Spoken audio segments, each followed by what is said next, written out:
Que a graça e a paz esteja com todos vocês.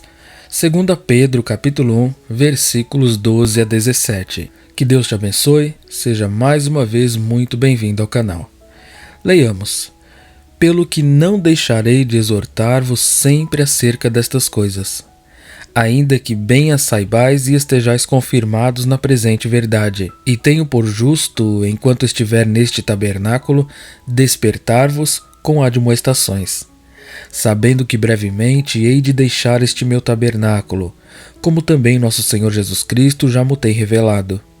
Mas também eu procurarei, em toda a ocasião, que depois da minha morte tenhais lembrança destas coisas. Porque não vos fizemos saber a virtude e a vinda de nosso Senhor Jesus Cristo, seguindo fábulas artificialmente compostas, mas nós mesmos vimos a sua majestade, porquanto ele recebeu de Deus Pai honra e glória, quando da magnífica glória lhe foi dirigida a seguinte voz: Este é o meu Filho amado, em quem me tenho comprazido. Os tempos eram difíceis. A perseguição de fora crescia. Dentro da igreja, os falsos doutores, os falsos mestres estavam espalhando doutrinas malignas. E Pedro incentivou os cristãos a permanecerem firmes no fundamento da sua fé, a continuarem se lembrando destas verdades, mesmo que já as conhecessem, e se restabelecerem na verdade que lhes tinha sido ensinada. Pedro então diz no verso 12: Pelo que não deixarei de exortar-vos sempre acerca destas coisas, ainda que bem as saibais e estejais confirmados na presente verdade. Devido às glórias que esperavam os crentes, Pedro pretendia continuar exortando-os a não permitirem que a sua salvação se tornasse uma permissão para a vida imoral, como os mestres gnósticos estavam ensinando, e também exortar os irmãos a não descansarem satisfeitos no conhecimento do Evangelho sem obedecê-lo e aplicá-lo às suas vidas. Nós falamos no vídeo passado sobre o desenvolvimento das qualidades dadas por Deus. Pedro sabia que estes irmãos estavam firmados e confirmados na verdade. Permanecer firme na verdade é uma fonte de força espiritual. Então Pedro diz que não vai deixar de exortar os irmãos. Exortar é trazer ânimo, consolo. Não deixarei de exortar vocês acerca destas coisas, da verdade, do conhecimento de Deus, mesmo que vocês saibam disso e estejam confirmados nesta verdade. Pedro prossegue dizendo: E tenho por justo, enquanto estiver neste tabernáculo, despertar-vos com admoestações, sabendo que brevemente hei de deixar este meu tabernáculo, como também nosso Senhor Jesus Cristo já mo tem revelado. Mas também eu procurarei, em toda a ocasião, que depois da minha morte tenhais lembrança destas coisas. Que diferença de pregação do Evangelho! Um tipo de pastor, um tipo de ministro que se preocupa em admoestar a igreja, em exortar a igreja, com o objetivo de que ela permaneça firme na verdade, fundamentada na verdade. Pedro continuaria a lembrar os irmãos e a tentar deixar estas instruções claras para eles, de modo que pudessem, mesmo depois da morte de Pedro, ter lembrança destas coisas. A expressão que ele usa, enquanto estiver neste tabernáculo, enfatiza a natureza transitória desta vida na terra. Pedro nos lembra de que o importante é o campo eterno e não o provisório. Pedro sabia que em breve iria deixar o corpo mortal.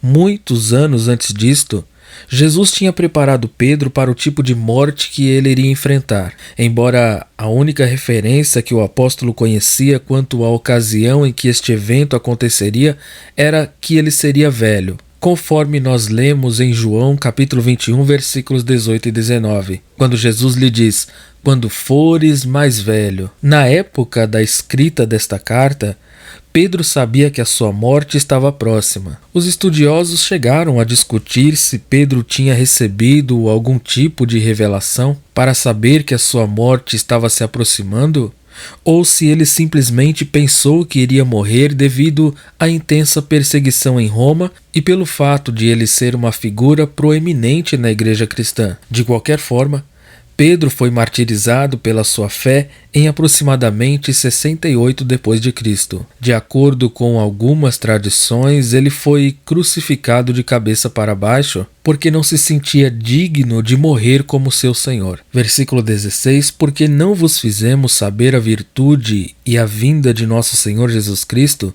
seguindo fábulas artificialmente compostas, mas nós mesmos vimos a sua majestade. Pedro explicou que ele e os outros apóstolos, os transmissores originais da mensagem do Evangelho, não tinham contado fábulas artificialmente compostas quando falaram sobre a virtude e a vinda de Jesus Cristo, nosso Senhor.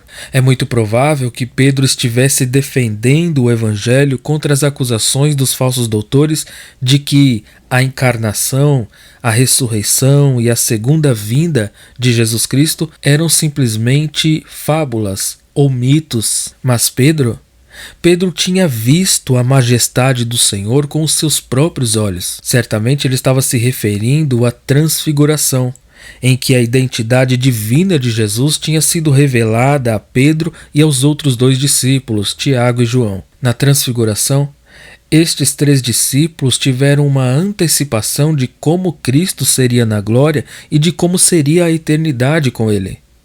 Isto baseava-se na experiência e em fatos, sem ornamentos, sem especulações.